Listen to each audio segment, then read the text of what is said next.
നമ്മളെവിടെ പോകുന്ന വെച്ചാ ബ്ലാക്ക് പൂ എന്തിനു വേണ്ടി കുത്തി മറിയാൻ. അങ്ങനെ നമ്മൾ ബ്ലാക്ക് പൂൾ പോവാണ്. ഇവിടെ നമ്മൾ ലിവർപൂൾ സെൻട്രൽ സ്റ്റേഷനിൽ ലൈം സ്ട്രീറ്റിൽ നിന്ന് പ്രിസ്റ്റണിലോട്ട്, അവിടെ നിന്ന് പിന്നെ നമ്മൾ എവിടെ നിന്ന് പ്രിസ്റ്റൺ ടു ബ്ലാക്ക് പൂൾ അല്ലേ, ബീച്ച് പ്ലഷർ ബീച്ച്. അങ്ങനെ നമ്മുടെ യാത്ര സ്റ്റാർട്ട് ചെയ്യാണ്. എല്ലാവർക്കും ഈ വീഡിയോയിലേക്ക് സ്വാഗതം. അങ്ങനെ ഇൻട്രോ പറഞ്ഞിരിക്കുന്ന പോലെ നമ്മൾ ബ്ലാക്ക് പൂൾ പോവാണ്. ഏകദേശം ഒരു 8 o'clock ആയ സമയത്ത് നമ്മൾ വീട്ടിൽ നിന്ന് ഇറങ്ങി. 8:30 നമ്മുടെ ട്രെയിന്. സോ രാവിലെ തന്നെ നമ്മുടെ ഓപ്പൺ മാർക്കറ്റുകളെല്ലാം സ്റ്റാർട്ട് ചെയ്തു. ഇപ്പോൾ ലിവർപൂളിൻ്റെ ഒരു സിമ്പിൾ എന്ന പോലെ ഐ ലവ് യു ലിവർപൂൾ എന്നുള്ളൊരു ചെറിയ ഹൈലൈറ്റ്സ് ആയിട്ടുള്ളൊരു ഹെഡിങ്സ് ഒക്കെ കണ്ട് നമ്മൾ യാത്ര തുടർന്നു. അങ്ങനെ കാഴ്ചകളൊക്കെ അങ്ങ് കണ്ടു പോകുമ്പോഴാണ് ലിവർപൂളിൻ്റെ മെയിനായിട്ടുള്ള ഐക്കണായ സെൻറ്റ് ജോൺസ് മ്യൂസിയം. അതിന് നേരെ ഓപ്പോസിറ്റാണ് ദ എംപയർ എന്ന് പറഞ്ഞ കുറേ വർഷങ്ങൾക്ക് മുന്നേയുള്ള ലിവർപൂളിലെ ആദ്യത്തെ theatre.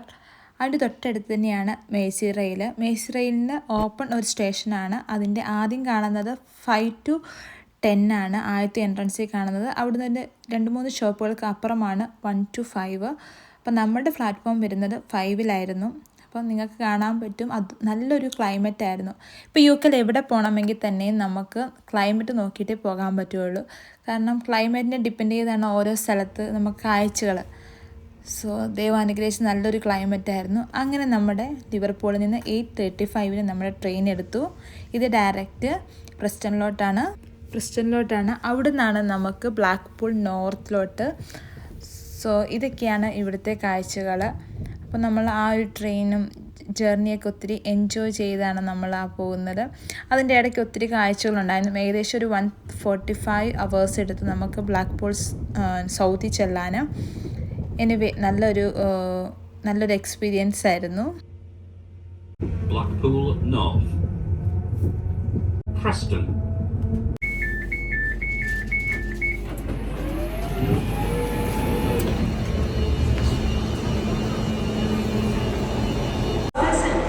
Is delayed by approximately 14 minutes. We apologise for this late running and the inconvenience this may cause you. ഇവിടെ വെയിലൊന്നുമില്ല.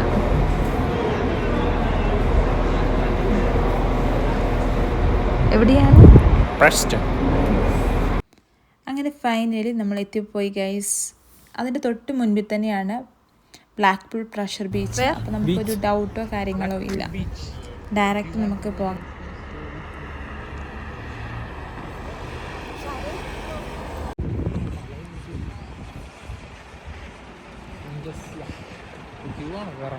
ഹലോ ഗൈസ്, ഇതാണ് ഇപ്പം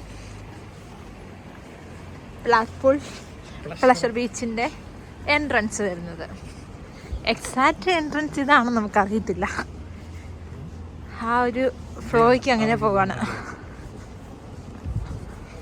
എറീന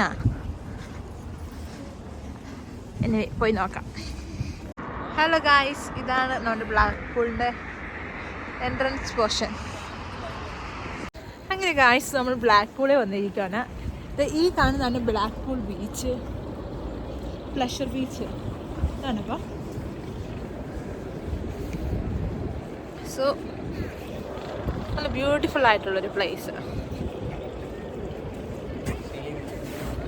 നമ്മുടെ അവിടുത്തെ ലിവർപൂളിൽ അതുപോലെ തന്നെ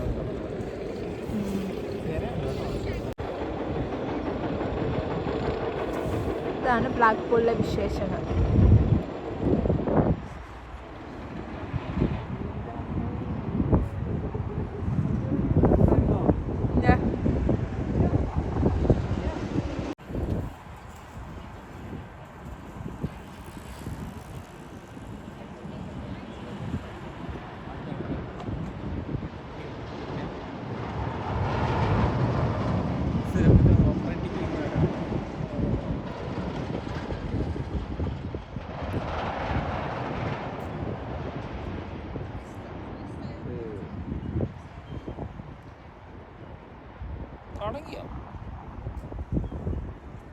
Are you excited? Oh yes. പൊളിക്കുവോ ഇന്ന്? നമ്മൾ വിളിക്കുമോ അതോ അവർ നമ്മളെ പൊളിക്കുമെന്നറിയില്ല. അതുപോലെ നമ്മളിപ്പോൾ കണ്ട ഈ ബീച്ചിന് ഒരു പ്രത്യേകതയും കൂടിയുണ്ട്. പെട്ടെന്ന് വേലിയിറക്കവും വേലിയേറ്റവും ഉണ്ടാകുന്ന ഒരു ബീച്ചാണ്. അപ്പോൾ വൈകുന്നേരം ആയ സമയത്ത് നമ്മളിപ്പം ഈ കണ്ടതുപോലെയൊന്നും അല്ലായിരുന്നു, ഒത്തിരി അകത്തോട്ട് വലിഞ്ഞായിരുന്നു. ബ്ലാക്ക് പൂളിൻ്റെ ട്രാം ലൈൻ ഈ പോകുന്നതാണ് നമ്മുടെ ട്രാമിൻ്റെ ലൈനാണ് ഈ കാണുന്നതൊക്കെ.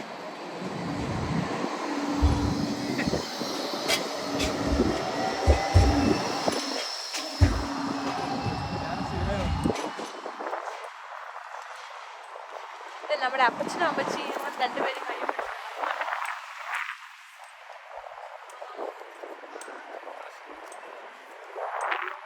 ഇത് നമ്മൾ ഡോറാബൂച്ചി അങ്ങനത്തെ ഏറ്റവും അറ്റത്തായിട്ടുണ്ട് നമ്മൾ ഡോറാബൂച്ചി.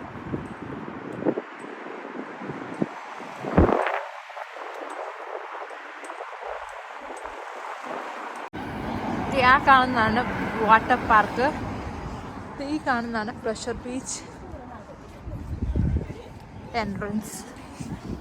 So it's too colorful.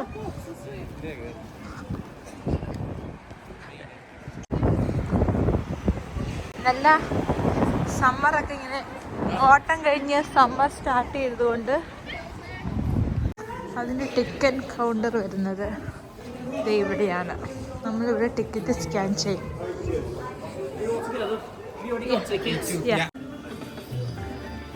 Pleasure ബീച്ചിന് സൂവിനിയേഴ്സ് കിട്ടുന്നതാണ്. So let's see. ഇപ്പം നമ്മൾ ലണ്ടനിൽ പോയ സമയത്തും ഇതുപോലെ ഓരോ ഫേമസ് പ്ലേസുകളിലും ഒത്തിരി സൂനിയർ ഷോപ്പുണ്ട്. അതുപോലെ ബ്ലാക്ക് പൂൾ പ്ലഷർ ബീച്ചിൻ്റെ ഒരു സൂനിയർ ഷോപ്പാണ്.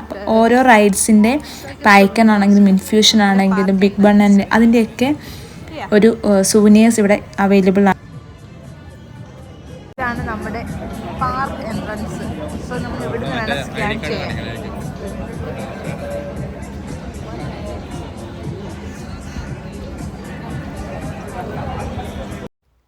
അങ്ങനെ ടിക്കറ്റൊക്കെ സ്കാൻ ചെയ്ത് നമ്മൾ അകത്ത് കയറി. 11 o'clock to 5 PM ആണ് ഇതിൻ്റെ opening hours.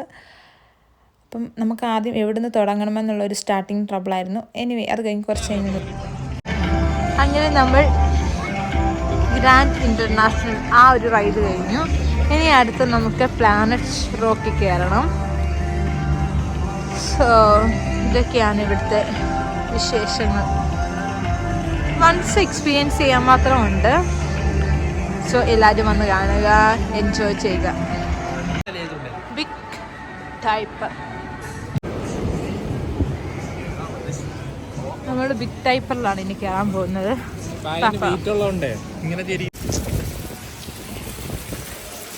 Big type high speed turbulence roller coaster ആട്ടോ ഇത്.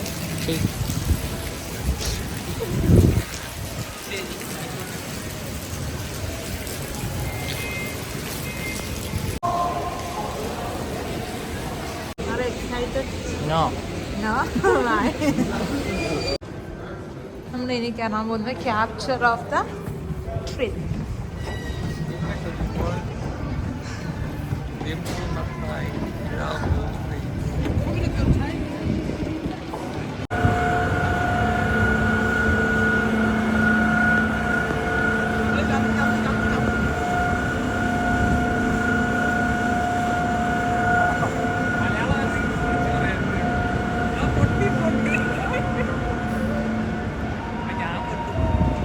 അതിപ്പോൾ വരും.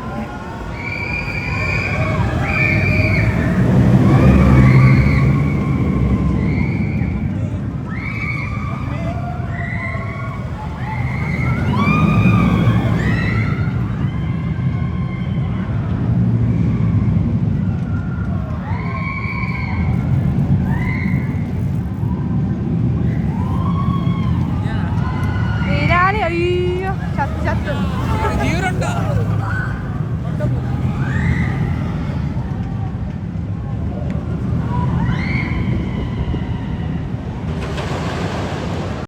ഗൈസ്, നിങ്ങൾ ഉറപ്പായിട്ടും ഈ ഇൻഫ്യൂഷൻ മണ്ണ് കയറണം.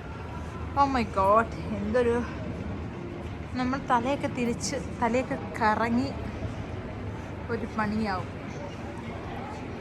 അഡ്വഞ്ചറൊക്കെ ഇഷ്ടപ്പെടുന്നവർക്ക് ഓഫ് കോഴ്സ്.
ഈ ഒരു വീഡിയോ ഇങ്ങനെ എഡിറ്റ് ചെയ്തുകൊണ്ടിരിക്കുമ്പോഴാണ് നമ്മളത് എന്തുമാത്രം എൻജോയ് ചെയ്തിരുന്നെന്ന് നമ്മൾ വിചാരിക്കുന്നത്. കാരണം ആ ഒരു റൈഡ്, ഇൻഫ്യൂഷൻ എന്ന് പറഞ്ഞ റൈഡ് കയറുന്നതിനും മുന്നേയും കയറി കഴിഞ്ഞതിന് ശേഷമുള്ള എക്സ്പീരിയൻസ് എന്ന് പറഞ്ഞാൽ ഭയങ്കര ഡിഫറെൻ്റാണ്. അപ്പം ഇതുപോലെ അഡ്വഞ്ചറൊക്കെ ഇഷ്ടപ്പെടുന്നവർക്ക് ഓഫ് കോഴ്സ് ഇത് വിസിറ്റ് ചെയ്യാവുന്നതാണ്. അങ്ങനെ നമ്മൾ നെക്സ്റ്റ് പോകുന്നത് ഏതാണ്? Pleasure beach express. നമ്മൾ train is waiting for us.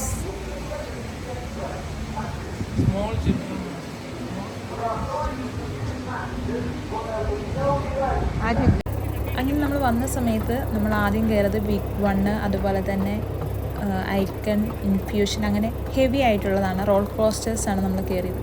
അപ്പം നമ്മൾ ഓർത്തൊന്ന് റിലാക്സ് ചെയ്യാമെന്നോർത്ത് നമ്മൾ ഇത് കുട്ടികൾക്കാണെങ്കിലും അതുപോലെ തന്നെ മിക്ക റൈഡുകളിലും പല കണ്ടീഷൻസ് ഉണ്ട്, റൂൾസ് ആൻഡ് റെഗുലേഷൻസ് ഉണ്ട്. അതുപോലെ 130 എബോവ് ആയിരിക്കണം ഹൈറ്റ്. ഇതെന്ന് പറഞ്ഞാൽ ഈ ഒരു പ്ലഷർ ബീച്ച് മൊത്തം ഒന്ന് നമുക്ക് കറങ്ങി കാണാൻ പറ്റും. വളരെ സ്ലോ ആയിട്ട് ഓരോന്നും കാണിക്കുന്ന ഒരു ചെറിയൊരു ട്രെയിൻ ആണ്, ഒരു ഓപ്പൺ ട്രെയിനാണ്. അപ്പം അത് നമ്മളിങ്ങനെ കാഴ്ചകളൊക്കെ കണ്ട് എൻജോയ് ചെയ്ത് നമുക്കിങ്ങനെ പോകാൻ പറ്റും. ടയേർഡ് ആയതിനു ശേഷം നമുക്കിതുപോലെ ഒന്ന് എൻജോയ് ചെയ്ത് ഇരുന്നൊക്കെ ഒന്ന് എൻജോയ് ചെയ്ത് കാണണമെങ്കിൽ ഇതൊരു യൂസ്ഫുള്ളാണ്. ഇതിൻ്റെ പേര് തന്നെ പ്ലഷർ ബീച്ച് എക്സ്പ്രസ് എന്നാണ്. വളരെ സ്ലോ ആയിട്ട് എല്ലാ റൈഡ്സും പോകുന്നത് കാണാൻ പറ്റുന്ന ഒരു ചെറിയൊരു ഫണ്ണി ആക്ടിവിറ്റി എന്ന് പറയാം. അങ്ങനെ നമ്മൾ കുറച്ച് നേരം എൻജോയ് ചെയ്ത് ആ ഒരു പ്ലഷർ ബീച്ചിൻ്റെ ആകമൊക്കെ ഒന്ന് കണ്ടതിന് ശേഷം നമുക്ക് അടുത്ത റൈഡിൽ കയറാമെന്ന് കരുതി. ഈ ഓപ്പൺ എക്സ്പ്രസ്സിൽ ചെറിയ ഹോൺ അലാറംസൊക്കെ ഉണ്ട്. ഓരോ പോയിന്റിൽ എത്തുമ്പോൾ അവിടെ ഓൾറെഡി ഹോൺ എഴുതി വെച്ചിട്ടുണ്ട്. അപ്പോൾ അതനുസരിച്ച് അത് ഹോണൊക്കെ ചെയ്യും, ഹോൺ അടിക്കുകയൊക്കെ ചെയ്യും. അങ്ങനെ എന്ത് പറയുക, ഒരു വൺ ഡേ നമ്മൾ ഫുള്ളി എൻഗേജഡായിട്ട് എൻജോയ് ചെയ്യാൻ പറ്റിയ ഒരു പ്ലേസാണ്.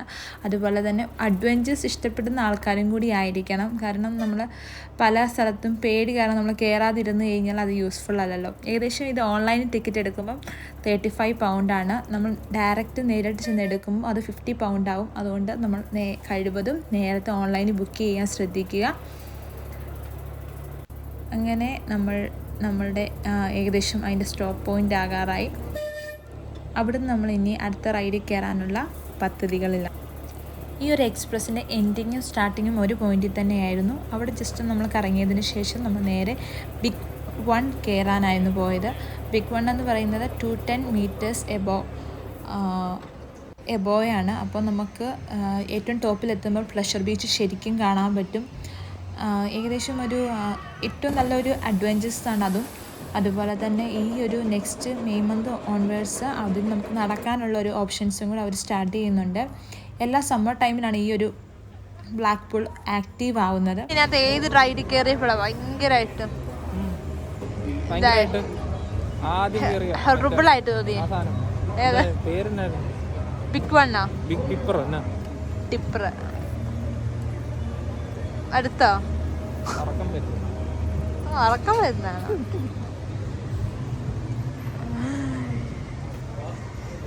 മറ്റേ എയറോപ്ലെയിനിൽ കൊണ്ടുവരുന്ന മറ്റേ ഹെഡ്രസ്റ്റ് കൊണ്ടുവരുന്ന നല്ലതായിരിക്കും, പെടലി കിടന്ന് കുലുങ്ങാതിരിക്കുക.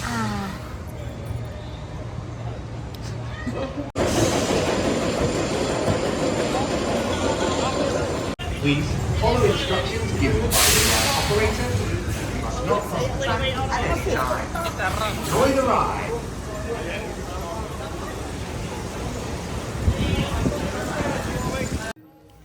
ഇതുപോലത്തെ കുട്ടി കുട്ടി റൈഡ്സ് ഉണ്ട്. അത് ഒത്തിരി ഹെവി അല്ല, അതുപോലെ തന്നെ കുട്ടികൾക്കൊക്കെ ഒത്തിരി എൻജോയ് ചെയ്യാൻ പറ്റിയ സ്ലോ ആയിട്ടുള്ള കാർ റേസിങ്, അങ്ങനത്തെ കുറേ ആക്ടിവിറ്റീസ് ഉണ്ട് കുട്ടികളുമായിട്ട് എൻജോയ് ചെയ്യാൻ പറ്റിയത്. അങ്ങനെ നല്ലൊരു അനുഭവമായിരുന്നു ബ്ലാക്ക് പൂളിലെ. ശരിക്കും നമ്മൾ ഒത്തിരി അഡ്വഞ്ചറൊക്കെ ഇഷ്ടപ്പെടുന്നവർക്ക് ഒത്തിരി ഇഷ്ടമുള്ളൊരു പ്ലേസ് ആയിരിക്കും. അതുപോലെ തന്നെ ഒരു റൈഡിൽ നിന്നും അടുത്ത റൈഡിലോട്ട് കണക്റ്റഡ് ആയിട്ടാണ് ഇത് അറേഞ്ച് ചെയ്തിരിക്കുന്നത്. നമുക്ക് പെട്ടെന്ന് തന്നെ അത് അസസ് ചെയ്യാൻ പറ്റും ഇതിനകത്ത് തന്നെ. അതുപോലെ തന്നെ നമുക്ക് റെസ്റ്റ് എടുക്കാനും കഫേസും കാര്യങ്ങളൊക്കെ ഇതിനകത്ത് അവൈലബിൾ ആണ്. ഇതാണ് അവിടെ കണ്ടതിലൊരു ഫണ്ണി ആയിട്ട് തോന്നിയത് ലാഫിംഗ് മാൻ. 1935 കണ്ടുപിടിച്ചതാണ്. അതിൻ്റെ പാരലായിട്ട് അത് അങ്ങനെ ഒരു പലതരത്തിലുള്ള ഐസിങ് ഷോ, അതുപോലെ തന്നെ ഐസ് സ്കേറ്റിങ്, അങ്ങനെ ഡിഫറെൻറ്റ് ഷോസൊക്കെ ഇതിനകത്ത് വരാറുണ്ട്. അതോരോ ടൈം അനുസരിച്ചാണ്. അപ്പോൾ നമ്മൾ നേരത്തെ ഈ ഓൺലൈൻ സൈറ്റിൽ കയറി നമ്മൾ അതിൻ്റെ ഷോസൊക്കെ നോക്കുകയാണെങ്കിൽ അതും കാണാൻ സാധിക്കും. നമ്മൾ നല്ല സണ്ണി ആയിട്ടാണ് ഇരിക്കുന്നത് എല്ലായിടവും. ഏകദേശം ഒരു 4 o'clock ആയി, ക്ലോസ് ചെയ്യാറായി. അങ്ങനെ കുറേ റൈഡ്സിലൊക്കെ കയറി നമ്മളും ടയേർഡായി. ഇനി നമ്മൾ കാണാൻ പോകുന്നത് വാട്ടർ ആക്ടിവിറ്റീസാണ്. ഈ വാട്ടർ ആക്ടിവിറ്റീസിന് ശേഷം നമുക്ക് ട്രയേഴ്സ് യൂസ് ചെയ്യാൻ അതും അവൈലബിൾ ആണ്. അതുപോലെ തന്നെ റെയിൻ കോട്ട്സ് അവൈലബിൾ ആണ്. അപ്പം അതിനുവേണ്ടി നമ്മൾ 4 pound 4 or 5 pounds ആണ് അവർ മേടിക്കുന്നത്. അപ്പോൾ അതിൻ്റെ ടിപ്പായിട്ട് നമ്മൾ വീട്ടിൽ ഒരു റെയിൻ കോട്ട്സ് ഒക്കെ ഉണ്ടെങ്കിൽ അത് യൂസ് ചെയ്യുന്നത് നല്ലതായിരിക്കും. കാരണം ഒരു 1 ടൈമിന് വേണ്ടി നമ്മൾ ആ ഒരു മണി വർത്തിട്ടാൻ തോന്നിയില്ല. കാരണം അത് പ്ലാസ്റ്റിക്. ഇത് കുട്ടികൾക്കൊക്കെ വേണ്ടിയുള്ള ആലീസ് വണ്ടർലാൻഡ് റൈഡാണ്. ഇതിനകത്ത് കൂടുതലും കുട്ടികളെ സന്തോഷിപ്പിക്കുന്ന കാര്യങ്ങളാണ് കൂടുതലുള്ളത്.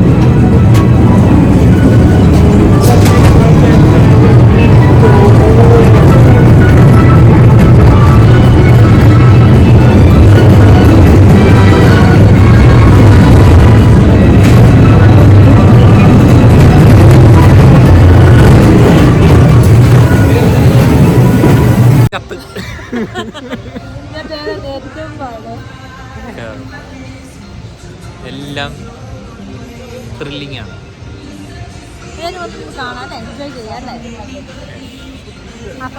Bye bye. Bye bye.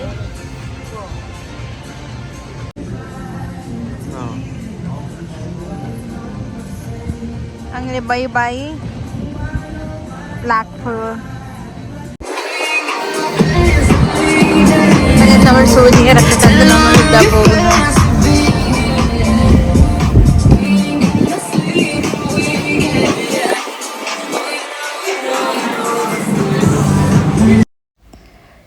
ഏകദേശം ഒരു 4:45 ആയപ്പോൾ നമ്മൾ അവിടെ നിന്ന് ഇറങ്ങി. അങ്ങനെ ഒത്തിരി റൈഡ്സ് ഉണ്ടായിരുന്നു. ഡെർബി, റേസർ, അങ്ങനെ കുറേ കുട്ടികൾക്കും അതുപോലെ തന്നെ ഗോസ്റ്റ് റിലേറ്റഡ് ആയിട്ടുള്ള റൈഡ്സും കാര്യങ്ങളും ഒക്കെ ഒത്തിരി ഉണ്ടായിരുന്നു.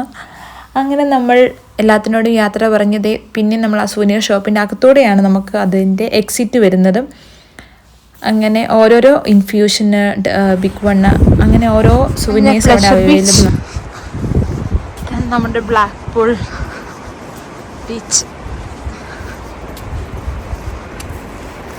നമ്മൾ രാവിലെ കണ്ടപ്പോൾ ഈ കടൽ ഇത്രയും ഇല്ലായിരുന്നു. കടൽ ഇറങ്ങിയിരിക്കുന്നു ഗൈസ്. ഇറങ്ങി രാവിലെ വന്നപ്പോൾ ഈ ഇതിന് സൈഡ് വരെ ഇങ്ങനെ നല്ല തിരയുള്ള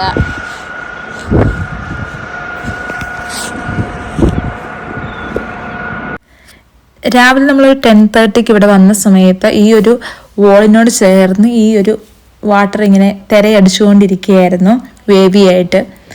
ഒരു വൈകുന്നേരം ആയ സമയത്ത് ഇത് പെട്ടെന്ന് തന്നെ വേലിയേറ്റമുണ്ടായി. നമ്മളത് ഒത്തിരി അകത്തോട്ട് പോയി. അപ്പോൾ അത്രയും പെട്ടെന്ന് തന്നെ ഇവിടെ ഇങ്ങനെ വേലിയിറക്കമൊക്കെ ഉണ്ടാകുന്നുണ്ട്. ഡേഞ്ചർ സോൺസും കാര്യങ്ങളൊക്കെ മെൻഷൻ ചെയ്തിട്ടുണ്ട്. അങ്ങനെയൊന്നും നമുക്ക് ഇറങ്ങി നടക്കാനൊന്നും പറ്റത്തില്ല. പിന്നെ 2-3 ആൾക്കാർ അതിലൂടെയൊക്കെ ഇറങ്ങി നടപ്പുണ്ടായിരുന്നു. പിന്നെ മീൻ പിടിക്കുന്നവരുണ്ട്. അങ്ങനെ ആ കാണുന്നതാണ് ഐൽ ഓഫ് മാൻ. അതിൻ്റെ അപ്പുറത്താണ് അയർലൻഡ്. അപ്പോൾ അതിൻ്റെ ഒരു മിഡിൽ പോർഷനായിട്ടാണ് ഈ ഒരു ഭാഗം കാണുന്നത്. അങ്ങനെ മാപ്പൊക്കെ നമ്മൾ അവിടെ നിന്ന് നോക്കി. അവിടെ നമ്മൾ 5 സമയമായി. ഏകദേശം ട്രാമൊക്കെ അതുവഴി പോകുന്നുണ്ട്. ഏകദേശം 5:30 നമ്മൾ ട്രെയിൻ. ഇതാണ് നമ്മുടെ ആൻസ്റ്റൽ ആൻഡ് ഫെയർഹേവൻ.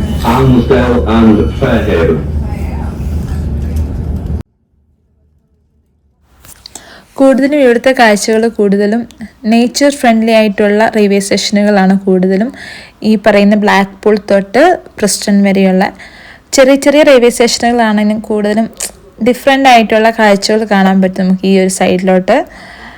അങ്ങനെ നല്ലൊരു സൗത്ത് ഫേറ്റ് ലൈൻ, കൂടുതൽ ഫ്ലവേഴ്സാണ് കൂടുതലും. അതുപോലെ തന്നെ അങ്ങനെ ഒത്തിരി നല്ല നല്ല കാഴ്ചകൾ കണ്ട് നമ്മൾ അടുത്ത സ്റ്റേഷനിലെത്തി. അവിടെയും ഇതുപോലെ തന്നെ നേച്ചർ ഫ്രണ്ട്ലി ആയിട്ടുള്ള റെയിൽവേ സ്റ്റേഷനാണ്. ചെറിയ റെയിൽവേ സ്റ്റേഷനാണ് എങ്കിൽ പോലും ഭയങ്കര കളർഫുൾ, കാം ആൻഡ് ക്വയറ്റ് ആയിട്ടുള്ള പ്ലേസ്. ആൻസലിൽ നമ്മൾ നെക്സ്റ്റ് വന്നിരിക്കുന്നത് ലിതം എന്ന് പറഞ്ഞൊരു ചെറിയ സ്റ്റേഷനാണ്. ഇതും പോളൻ ആൻഡ് ഫ്ലവേഴ്സ് ആയിട്ടുള്ള ഒരു തീമാണ് ഇവിടെയും വെച്ചിരിക്കുന്നത്. അത് നന്നായിട്ട് പരിപാലിക്കുന്നുണ്ട്. അതിൻ്റെ ആ ഒരു ടേക്ക് കെയറും കാര്യങ്ങളും കാരണമാണ് അത് ഇത്രയും നന്നായിട്ടിരിക്കാൻ കാരണം. അങ്ങനെ അവിടുത്തെ കാഴ്ചകളൊക്കെ കണ്ട് നമ്മൾ ഇനി പ്രിസ്റ്റൺ ടു ലിവർപൂൾ ഏകദേശം ഒരു 7 o'clock 7:30 ഒക്കെ ആകുമ്പോൾ നമ്മൾ വീട്ടിൽ എത്തുമെന്നാണ് നമ്മുടെ ഒരു ചിന്ത. എനിവേ നല്ലൊരു ദിവസമായിരുന്നു. അപ്പോൾ ഇതുപോലത്തെ നല്ല നല്ല വീഡിയോകൾ കാണാൻ നിങ്ങൾ ആഗ്രഹിക്കുന്നുണ്ടെങ്കിൽ നിങ്ങൾ ഉറപ്പായിട്ട് സപ്പോർട്ട് ചെയ്യണം. അപ്പം അതുവരേക്കും ബൈ ബൈ.